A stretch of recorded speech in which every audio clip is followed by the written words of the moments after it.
Hi guys, so today I want to show you a quick way of redoing your stamp brushes to match with the overall style. So for example, when you were working on a previous project and you've created some stamp brushes for your trees, you could have used a different brush for creating the stamp or used more texture, less texture and so on. And as an example, I will just show you here that I've created all of those brushes during one of the projects.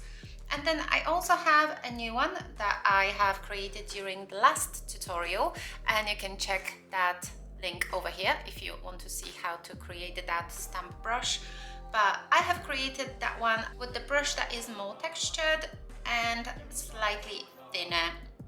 It is still in a similar size, however, it might have some differences. So when I work on a map and I want to add a new one, I will increase the size of the brush to match roughly the same tree size as I got next to it, and then I will place it. And as you can see, in this case, they do not match up at all. These lines are much thinner than those ones. And on top of that, they have all of the lines curved upwards. So as you can see on the edges, the lines are going that way, whereas on those trees, the left one are going downwards and the right ones are going slightly up. So we're going to fix that now, and I'll show you a quick and easy way to recreate that stamp brush with the correct thickness and the correct brush. Now also, as you can see, those lines are slightly texturized, so they're not proper black.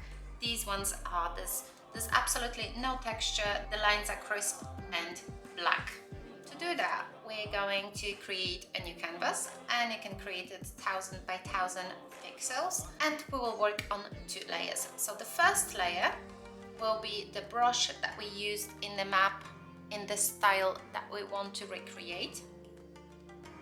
So outline trees, and I will choose that one, tree cops.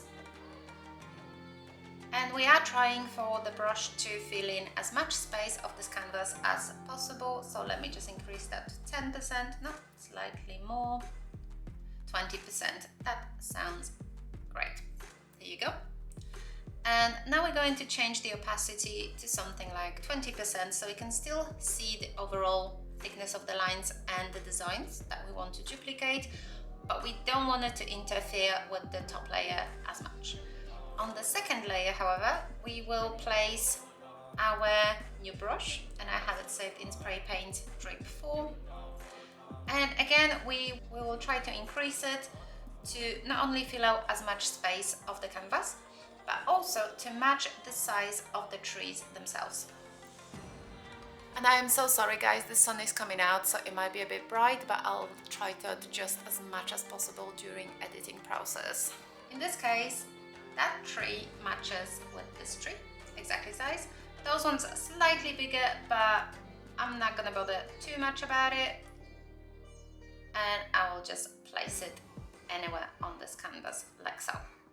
Now, when you zoom in, you'll see that those lines here are quite crisp and thick. So for this one, I will go with Studio Pen, and I will try to match the thickness of the lines as much as I can. So if I press hard, that seems to be exact thickness of the lines that I want to replicate, maybe just slightly more. So we were on 5%, so 6%. Yeah, now when I press hard, I got that thicker line over here. So we leave it at 6% and create a new layer on top of the rest of them. Now what you're going to do is overlay the thinner lines with the thicker lines that you currently have, and recreate the same shape that you have of the stamp brush in the new style, so in the very crisp lines, thicker on the outside, and we'll use the thinner ones on the inside. And remember to do it on a new layer because we will recreate the same brush. So first, let's do the outlines. And you can reduce the visibility of the below layer as well if it does cause any issues for you.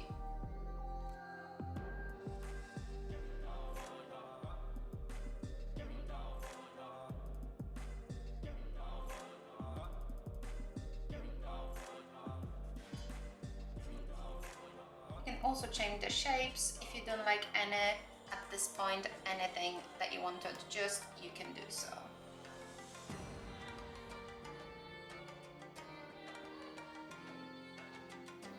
and that's it. Now we're going to do the same to the trunks, and as you can see, those are slightly thinner ones and shorter on some of the trees. So I will try to recreate the thinner ones. And you can just drop black fill to them like so.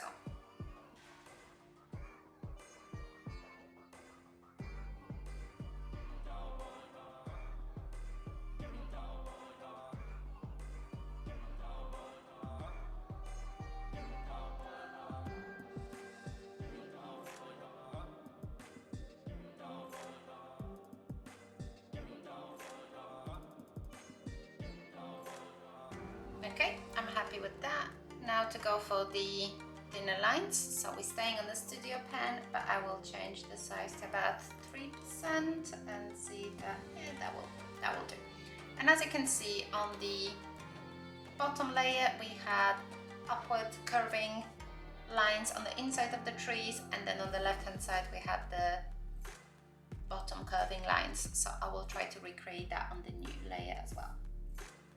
You can switch off the second layer at this stage if it bothers you as well. So upwards on the right and then downwards on the left. And as you can see, try to create them when the lines are going inside the trees. Okay, we'll switch off the other layers and see whether we want to make any last minute changes before we convert that into a brush. I still don't like this little shade over here, so I will change that now.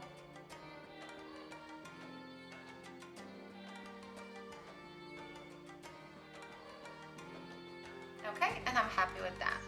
Now for this demonstration purpose, and you don't have to do it, you can freely skip that step, we will change the background to grey so you can see what's going on the screen. So we're going to invert it and then copy. If you see any blank lines or anything that you want to adjust at this stage, you still can. So for example, if I don't like that this shade is so rounded,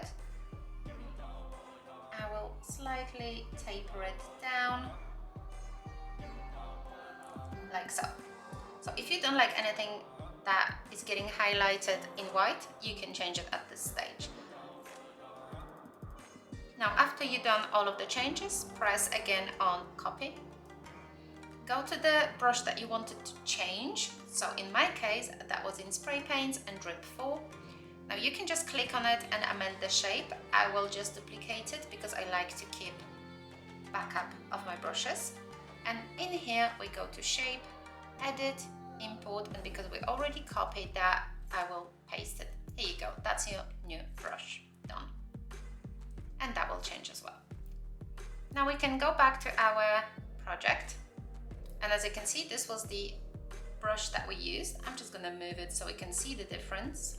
So I will shift it slightly down over here. And then I will use our new copy of that brush. And I will definitely reduce the size to something smaller, maybe not that small, 30%, 35%, boom. Like, it matches so much better with the surrounding trees now that we've amended it than the previous one that we've placed. So this is in general how you quickly redo your stamp brushes to match with the style of the previously used stamp brushes that you currently use on your project, and how to fix anything that you don't like in a brush in a very easy and quick way. Now if you zoom out, you obviously will not use only trees on your map. Those will be quite small, so don't worry about too many details. Hopefully that helps you to reuse your stamp brushes for different projects and gives you a quick overview of how you can amend it in a quick and easy way without reinventing the wheel. That's it for today. I hope you enjoyed it. Have a great time creating, and I will see you in the next one. Bye!